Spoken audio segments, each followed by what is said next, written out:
Assalamualaikum.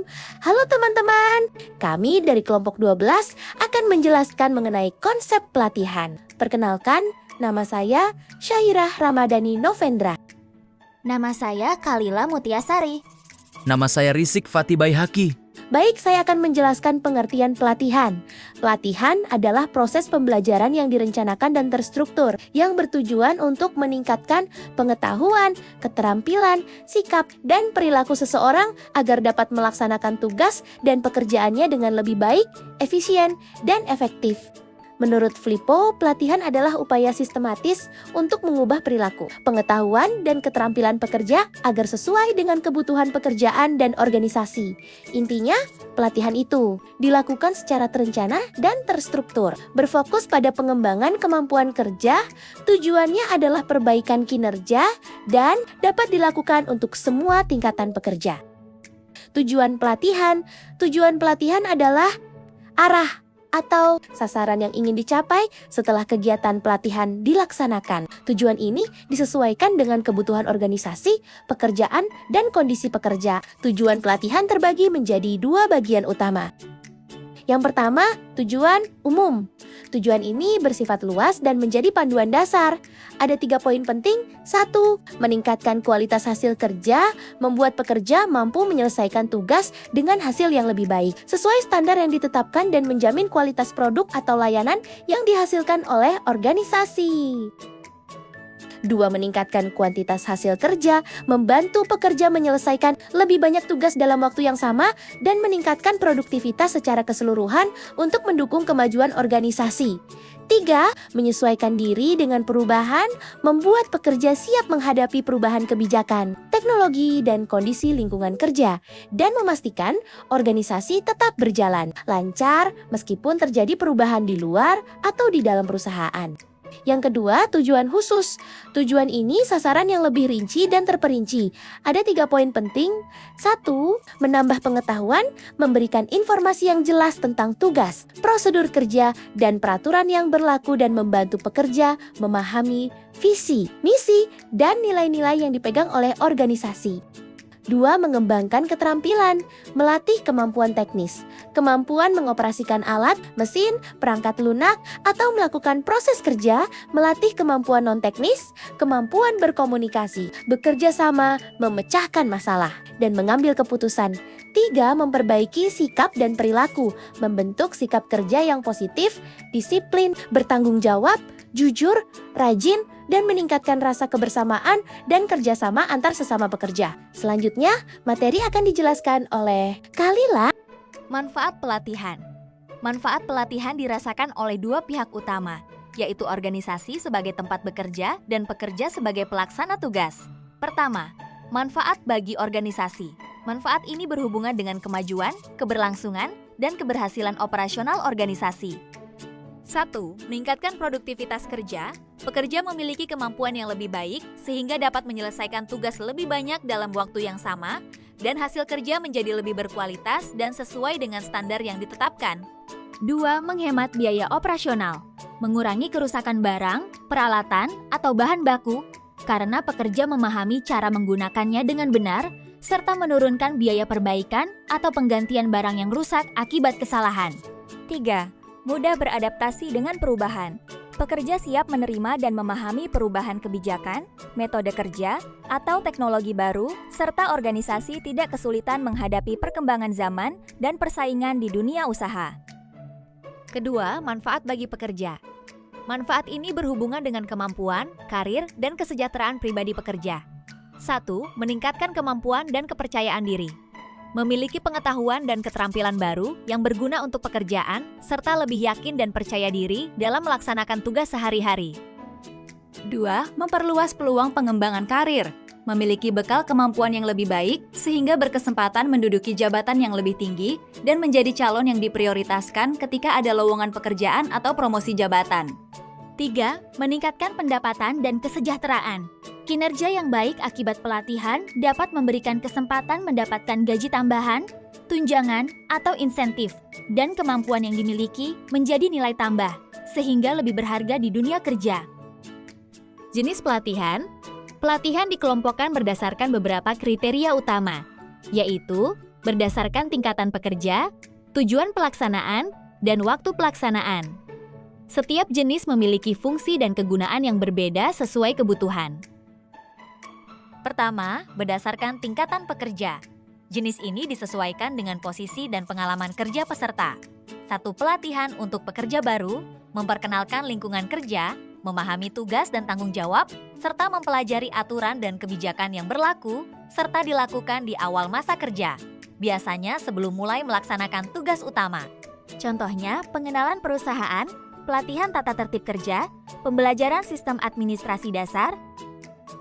2. Pelatihan untuk pekerja lama, memperbarui pengetahuan, mengembangkan keterampilan, dan menyesuaikan diri dengan perkembangan terbaru, serta dilakukan secara berkala sesuai kebutuhan. Bisa setiap tahun atau ketika ada perubahan. Contohnya, pelatihan penggunaan mesin baru, pembelajaran perangkat lunak terbaru, penyegaran prosedur kerja. 3. Pelatihan untuk pimpinan dan manajer, mengembangkan kemampuan memimpin, mengelola, dan mengatur orang serta sumber daya. Dilakukan secara bertahap, seiring dengan kenaikan jabatan atau sebagai persiapan promosi. Contohnya, pelatihan kepemimpinan, manajemen tim, pengambilan keputusan strategis. 2. Berdasarkan tujuan pelaksanaan, jenis ini dikelompokkan berdasarkan aspek kemampuan yang ingin dikembangkan. 1. Pelatihan teknis, mengembangkan kemampuan untuk melaksanakan tugas-tugas pekerjaan secara spesifik. Contohnya, pelatihan cara menggunakan mesin produksi, teknik memasak untuk pekerja restoran, penggunaan perangkat lunak kantor. 2. Pelatihan non-teknis, mengembangkan kemampuan berinteraksi dan sikap kerja yang baik. Contohnya, pelatihan berkomunikasi yang baik, kerja sama tim, manajemen stres, cara melayani pelanggan. 3. Pelatihan pengembangan karir, mempersiapkan pekerja untuk menduduki jabatan yang lebih tinggi di masa depan.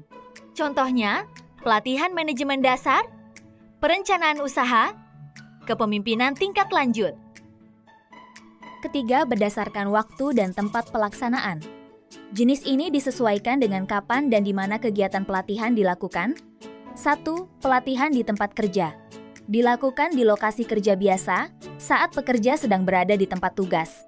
Contohnya, pekerja baru belajar cara bekerja sambil dibimbing oleh rekan kerja yang berpengalaman. 2. Pelatihan di luar tempat kerja. Dilakukan di tempat yang berbeda dari lokasi kerja, seperti ruang pertemuan khusus, lembaga pendidikan, atau tempat pelatihan. Contohnya, pelatihan yang diadakan di gedung pelatihan, kursus di sekolah atau perguruan tinggi, seminar di hotel atau pusat kegiatan.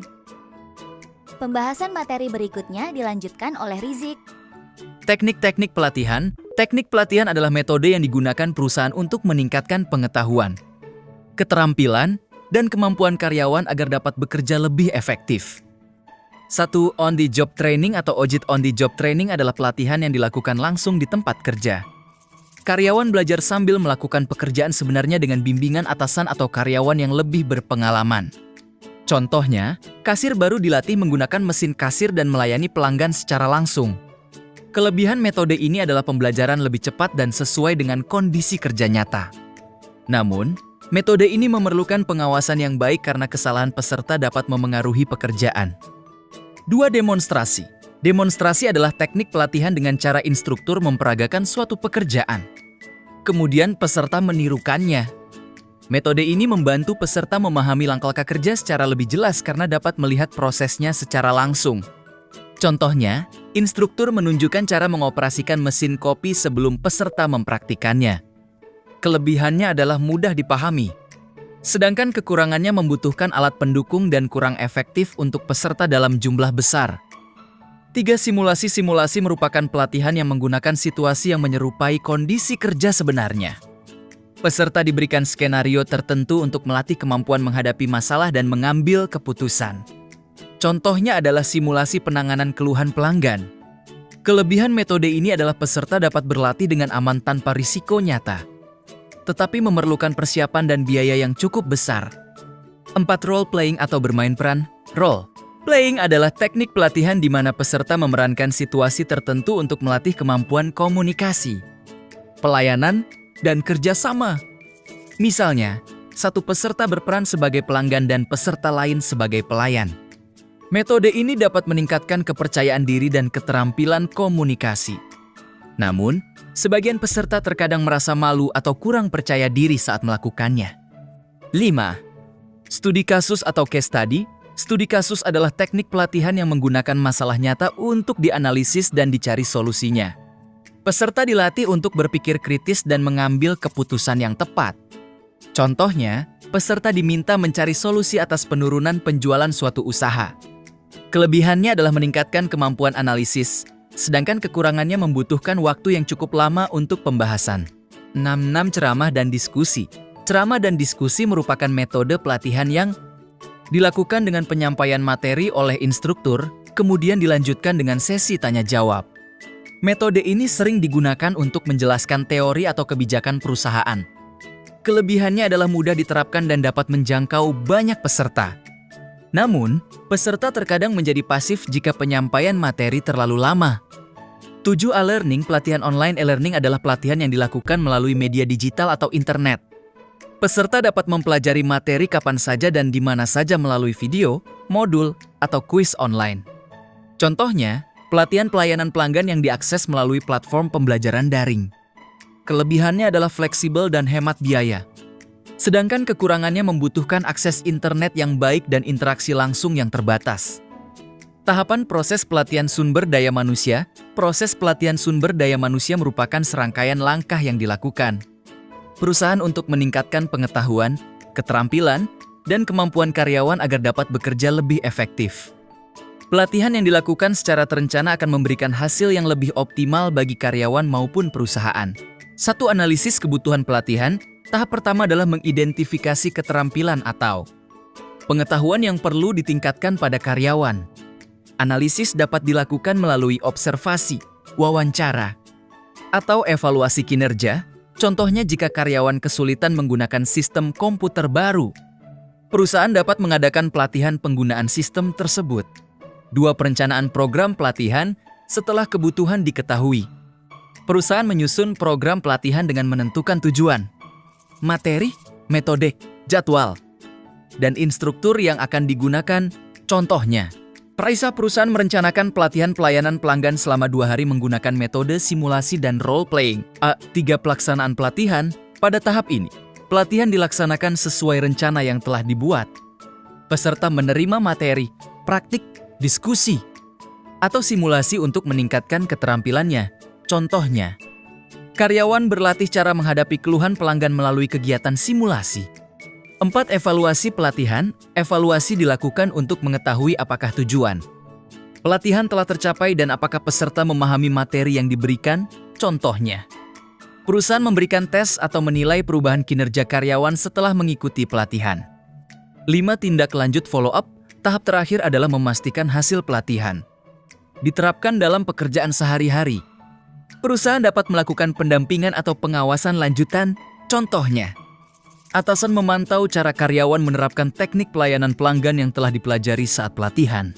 Demikian pemaparan materi mengenai konsep pelatihan SDM daya manusia yang telah kami sampaikan. Kami berharap materi ini dapat memberikan pemahaman yang lebih baik tentang pentingnya pelatihan dalam meningkatkan kualitas sumber daya manusia. Terima kasih. Assalamualaikum warahmatullahi wabarakatuh.